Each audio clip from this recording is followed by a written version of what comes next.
नमस्कार बच्चों। अपने विद्यालय के बच्चों को बताना चाहूँगा कि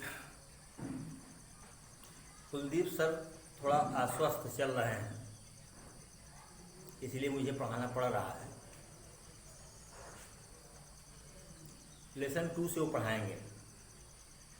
पहला वीडियो कुछ खास नहीं गया था, कुछ दिक्कत थी उसमें। अब पहला चैप्टर मैं ही पढ़ाऊंगा, इसके बाद फिर कुलदीप सर पढ़ाएंगे आप लोगों को। तो बेटा, पिछली वीडियो में आप पढ़े होंगे कि चार्ज जो होता है किसी पदार्थ का मौलिक गुण होता है। मौलिक गुण होता है मतलब याद करिए आप न्यूटन का सार्वत्रिक गुरुत्वाकर्षण नियम।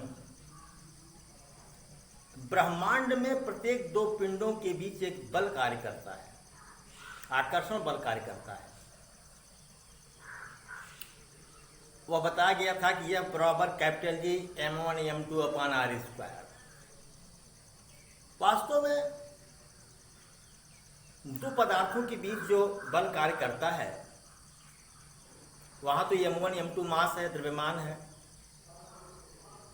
केवल मास ही जिम्मेदार नहीं होता, उनके बीच जो बल कार्य कर रहा है वह बल 2 चीजों से लगता है। एक तो मास के कारण, द्रव्यमान के कारण, दूसरा आवेश के कारण, चार्ज के कारण। तो 2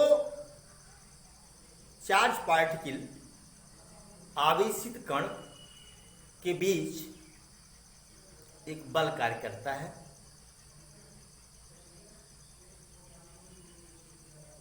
इसके लिए कूलाम साहब ने एक नियम का प्रतिपादन किया कि अगर 2 बिंदु आवेश, यहां पर उन्होंने पॉइंट चार्ज पार्टिकल लिया है, पॉइंट चार्ज लिया है, बिंदु आवेश लिया है, उन्होंने एक दूसरे से कुछ दूरी पर रखे हुए हैं। तो उन्होंने एक नियम बताया कि 2 बिंदु आवेशों के बीच लगने वाला बल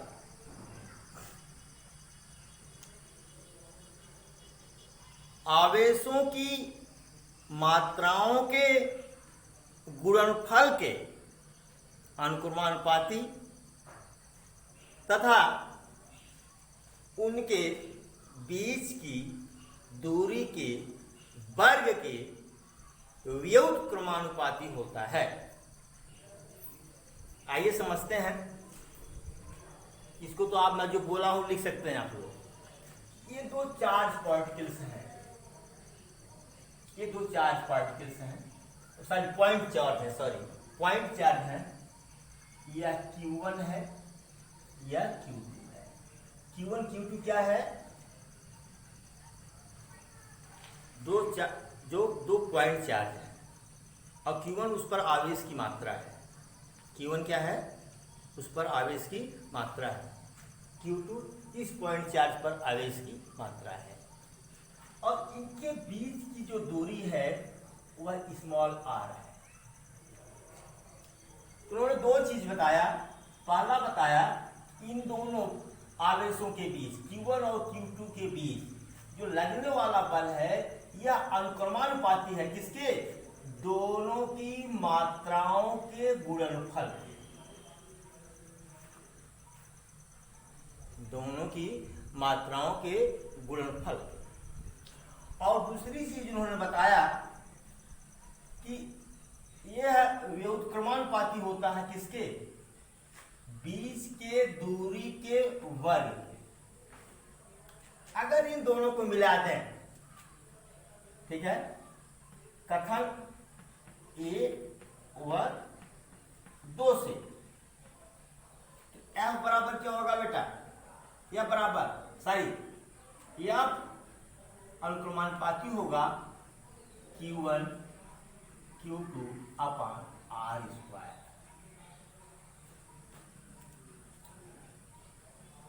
ये बराबर कब होगा? जब इसके बीच, बराबर कब होगा? जब इसमें किसी कांस्टेंट का गुणा कर दें। कुछ किताब में के दिया है, कुछ किताब में सी दिया है।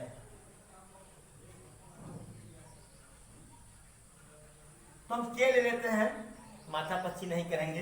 ये के है Q1 Q2 अपॉन R²। अब के है क्या? ये है कूलाम नियतांक। क्या है ये? कूलाम नियतांक। यहां पर हेडिंग डाल सकते हैं आप, कूलाम का नियम। कूलाम का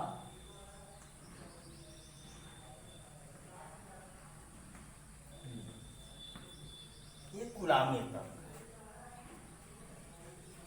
और के का मान क्या होता है?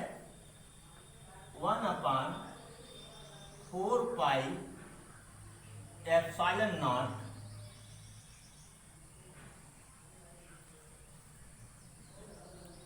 बेटा। इसमें एक चीज यह है, इसका एक्सप्लेनेशन तो बहुत ज्यादा होगा।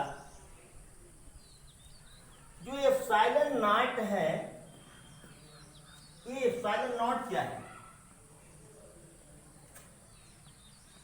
निर्वात की विद्युतशीलता, विद्युतशीलता, विद्युतशीलता को कहते हैं परमिटिविटी। क्या कहते हैं? परमिटिविटी। परमिटिविटी का मतलब ये हुआ, विद्युतशीलता एक शब्द आ जाता है, लोग रट लेते हैं, लेकिन रटिए मत, बिल्कुल मत रटिए। इसको खूब ध्यान से सुनिए जो मैं बोल रहा हूं, और उसको कहीं नोट कर लीजिए। जैसे यहां पर हमने दो आवेश रखा, मान लीजिए हवा है, कोई और भी पदार्थ रख सकते हैं दोनों आवेशों के बीच में। तब वहां पर निर्वात न लिख करके यहां निर्वात लिखे, इसके मतलब इसके बीच में हवा भी नहीं है। कोई और पदार्थ रख दिए, कागज का टुकड़ा, तो ये किसकी विद्युतशीलता होगी? कागज की विद्युतशीलता होगी। अगर हमने यहां रख दिया लकड़ी, तो किसकी विद्युतशीलता होगी? लकड़ी की। हमने रख दिया लोहा, तो किसकी विद्युतशीलता होगी? लोहे की। ठीक है, तो इसका मतलब यह है विद्युतशीलता है क्या? मतलब दोनों आवेशों के बीच, दोनों आवेशों के बीच रखे हुए माध्यम, रखे हुए माध्यम का एक गुण है। दोनों आवेशों के बीच रखे हुए माध्यम का एक गुण है, जो दोनों आवेशों के बीच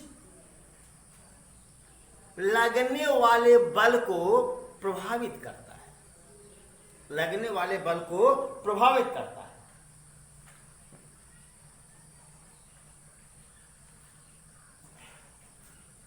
सपोज करिए ये लकड़ी हमने यहां पर रख दिया, बीच में लकड़ी रख दिया, लकड़ी रख दिया। एक आवेश ये है और दूसरा आवेश ये है, दो आवेश रखा हमने। ठीक है, इस आवेश में से पता चला कि 100 विद्युत बल रेखाएं निकल रही हैं, 100 विद्युत बल रेखाएं निकल रही हैं। ठीक है, इस आवेश से। और ये लकड़ी क्या कर रहा है? 20 को रोक ले रहा है, सॉरी 80 को रोक ले रहा है, 80 को रोक ले रहा है, 20 बल रेखाओं को इस आवेश तक पहुंचने दे रहा है। ठीक है, तो निश्चित ही इनके बीच लगने वाला वैद्युत बल प्रभावित हुआ, वैद्युत बल प्रभावित हुआ। लेकिन इसकी परमिटिविटी कितनी हुई, विद्युतशीलता कितनी हुई? 100 दे रहा था, 20 पहुंच रहा था, 80 रोक रहा था, तो इसकी विद्युतशीलता 80 हुई। इसकी विद्युतशीलता कितनी हुई? 80 हुई। इसका मतलब ये हुआ कि विद्युतशीलता जितना ही ज्यादा होगा, दोनों आवेशों के बीच लगने वाला बल उतना ही कम होगा। उदाहरण के लिए हमने कागज ले लिया। क्या ले लिया? कागज ले लिया। कागज को ऐसे बीच में माध्यम बना दिया हमने। फिर पता चला कि ये 100 विद्युत बल रेखाएं भेज रहा है, या ये 100 विद्युत बल रेखा इसको भेजिए या ये इसको भेजिए, दोनों एक दूसरे को भेज रहे हैं। अगर ये 100 भेज रहा है, पता चला 40 यहां पहुंच रहा है। कितना पहुंच रहा है? 40। कितने को रोक रहा है? 60 को। तो इसकी विद्युतशीलता कितनी हुई? 60।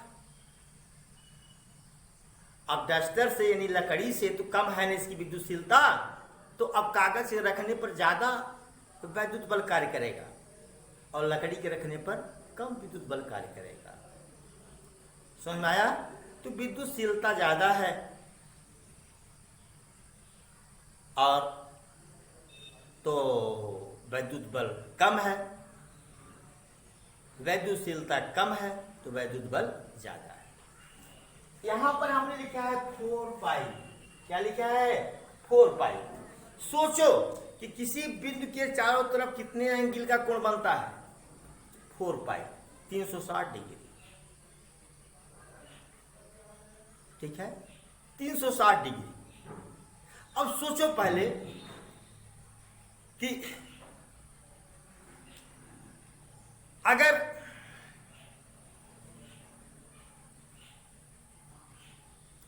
ये 10 न्यूटन का बल या 100 न्यूटन का बल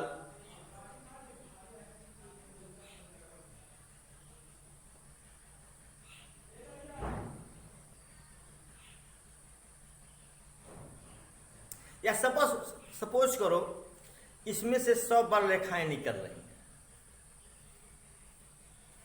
कितना? 100 बल रेखाएं। ये Q2 है, ये Q1 है। Q2 से Q1 में 100 आ रही हैं। मतलब ऐसे ऐसे ऐसे ऐसे चारों तरफ निकल रही हैं। ठीक है।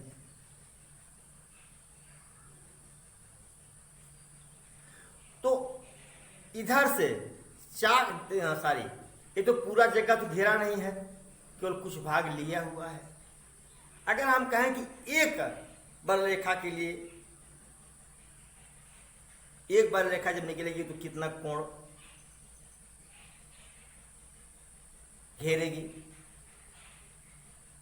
कह सकते हैं उसको 1/पाई। 1/पाई इसे कह दें पाई न्यूटन बराबर, या 360 बल रेखा बराबर 1, वही पाई हो गया। तो 1 न्यूटन बराबर 1/पाई। तो जो कांस्टेंट का मान निकाला गया, कूलाम जो अपने कांस्टेंट का मान निकाला वह 1/4 पाई एप्सिलॉन नॉट, जहां एप्सिलॉन नॉट क्या है? निर्वात की विद्युतशीलता। इसका मान कितना होता है? 9 × 10⁹9 न्यूटन मीटर स्क्वायर प्रति कूलाम स्क्वायर। और इसी लगे हाथ आप जान लीजिए कि एप्सिलॉन नॉट जो विद्युतशीलता है निर्वात की, इसकी निर्वात की जो विद्युतशीलता है उसका मान कितना होता है? ठीक है, निर्वात की जो विद्युतशीलता है उसका मान कितना होता है? यह होता है 8.855 × 10⁻12 कूलाम का square. Upon upon newton meter square, upon newton meter square. इसको आप यहां से कैलकुलेट भी कर सकते हैं, यहां से कैलकुलेट कर सकते हैं। तो F बराबर क्या हो गया भैया, F बराबर क्या हो गया, 1/4 pi epsilon not Q1 Q2 upon R square. ठीक है। अगर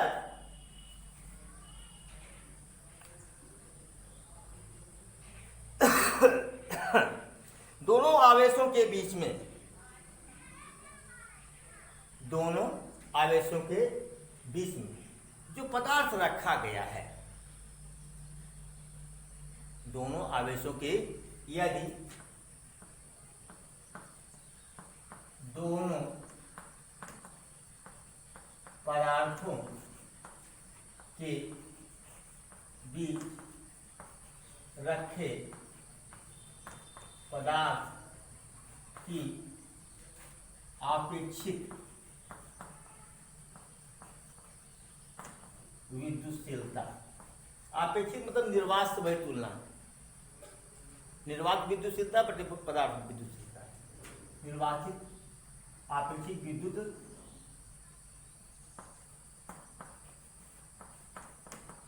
शीलता के हो तो F बराबर क्या होगा, 1/4 पाई एप्सिलॉन नॉट के Q1 Q2 upon R square. बेटा आप इसको नोट कर लीजिए, आगे 2 क्वेश्चन लगाते हैं इस डेरिवेशन पर।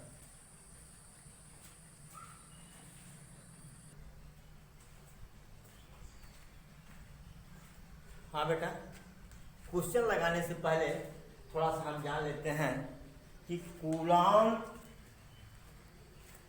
के नियम का महत्व क्या है। पहला तो परमाणुओं के अंदर इलेक्ट्रॉन होते हैं, इलेक्ट्रॉन के बीच लगने वाले आकर्षण बल, प्रतिकर्षण बल, प्रोटॉन के बीच लगने वाले प्रतिकर्षण बल, प्रोटॉन इलेक्ट्रॉन के बीच लगने वाले आकर्षण बल, उसकी व्याख्या करता है कूलाम का नियम।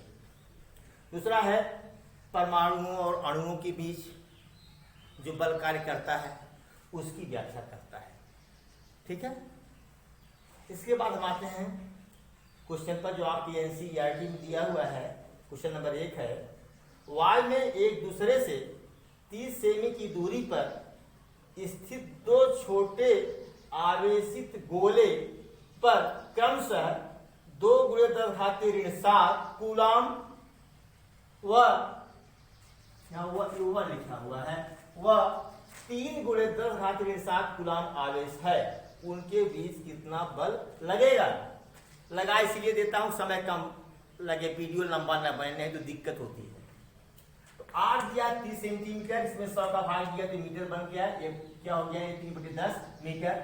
Q1 दिया हुआ है 2 × 10⁻⁷ कूलाम, Q2 दिया हुआ है 3 × 10⁻⁷ कूलाम।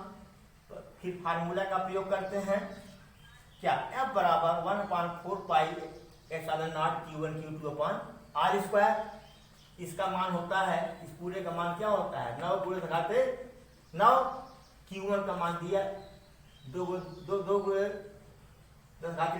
Q2 का मान 3 × 10⁻⁷ बटे R स्क्वायर 3/10 का स्क्वायर।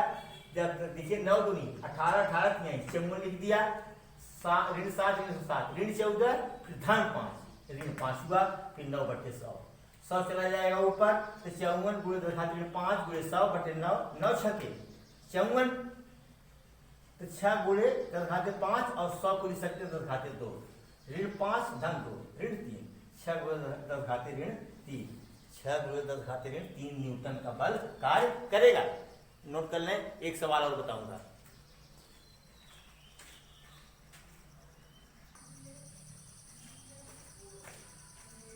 हाँ बेटा, दूसरा क्वेश्चन है, 0.4 माइक्रोकूलाम आवेश के किसी छोटे गोले पर अन्य आवेशित गोले के कारण वायु में 0.2 न्यूटन का बल लगता है। जैसे कहने का मतलब यह है कि कोई गोला है,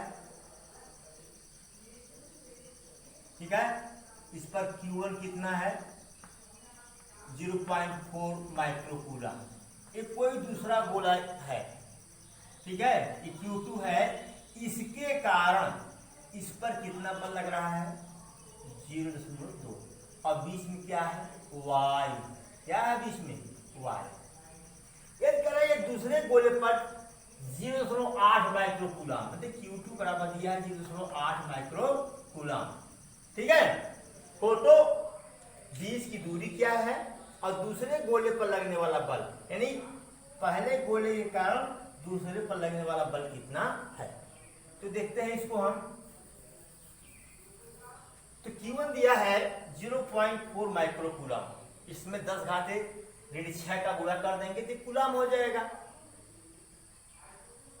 तो क्या हो गया ये 0.4 गुणे 10 घाते ऋण 6 कूलम। इसी प्रकार से इसमें 10 घाते ऋण 6 का गुणा कर दिया तो कूलम हो गया, ठीक। F1 पर बल लग रहा है 2 के कारण, 1 पर बल लग रहा है 2 के कारण, 2 बल लगा रहा है, ठीक है। 1/4 pi epsilon not Q1 Q2 upon R square. यहाँ पर मैंने सबका मान रख दिया 1/4 पाई एप्सिलॉन नॉट का, 9 गुणे 10 घाते 9, Q1 का मान रख दिया, फिर Q2 का मान रख दिया R स्क्वायर, और यहाँ पर F का मान रख दिया। तो कैलकुलेशन है अब कितना बराबर, देखिए पहले मल्टीप्लाई करेंगे 8 से 32, 32 नवैये 288, 2 अंक पर दशमलव, ये हो गया 10 घात ऋण 6, 10 घात ऋण 6, 10 घात ऋण 12, बायो वाले के लिए सिर्फ कह रहा हूँ 10 घात ऋण 12, ठीक है। फिर से गुणा कर दीजिए तो R स्क्वायर बराबर आ जाएगा इतना अपन, ये 2 था सिर्फ, समझ में आया, 2 अंक पर दशमलव लगा था, इसीलिए यहाँ ये 0 बढ़ा के 2 अंक पर कर दिया, ठीक।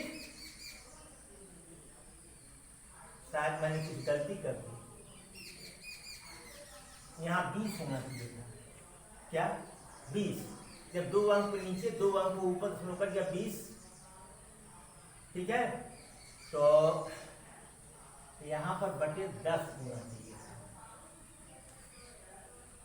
क्योंकि 0.2 था तो बटे 10 होना चाहिए था। तो क्या हो गया, ये ऊपर जाएगा तो क्या हो जाएगा, ये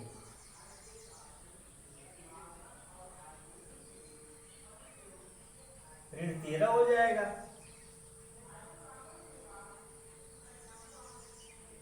ये 8 × 32 .32 288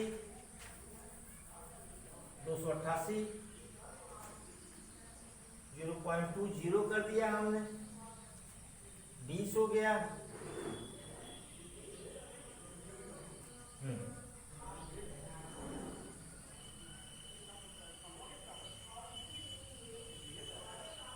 कुछ गलती हुआ, क्वेश्चन भी क्या है, क्वेश्चन लिखा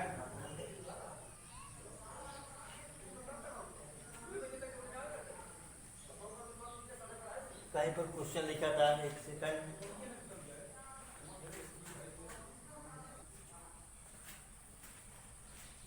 हाँ बेटा यहाँ गलती किया था, केवल ऋण 6 ऋण 12 तो कर दिया था, लेकिन 10 घाते 9 का ख्याल नहीं किया था। तो ऋण 6 ऋण 12 धन 9 ऋण 3 होगा यहाँ पर, ठीक है। तो अब यहाँ देखो 0.2 था, 0.20 कर दिया हमने, 288 बटे 20 हो गया। तो फिर वही हमने किया है यहाँ पर ऋण 3, ठीक है। तो 2 से काट दिया तो यह 144, यहाँ 10 बचा, ठीक। 10 घाते 1 है, ऊपर जाएगा तो 10 घाते ऋण 1 हो जाएगा, ये 10 घाते ऋण 4 हो जाएगा, ठीक। R बराबर फिर इसका क्या निकालेंगे, वर्गमूल, ठीक। 140 का वर्गमूल होता है 12, 10 घाते ऋण 4 का वर्गमूल होगा 10 घाते ऋण 2, इतना आंसर आपका आ गया। सेंटीमीटर में बदलने के लिए 100 का गुणा कर दिया, 100 का गुणा करने का मतलब 10 घाते 2 का गुणा किया हमने, 10 घाते 2, 10 घाते ऋण 2, 1, क्या आ गया 12 सेंटीमीटर, ठीक है। अब फिर अगले वीडियो में आपसे मिलेंगे। चैनल को जरूर सब्सक्राइब करिए, इससे आपको हमेशा नोटिफिकेशन मिलता रहे कि आज ये वीडियो लोड हुआ, यह पढ़ना है, और रोज के रोज पढ़िए, नोट्स बनाइए, मैं तो अपना काम कर रहा हूँ, आप अपना काम करिए। धन्यवाद।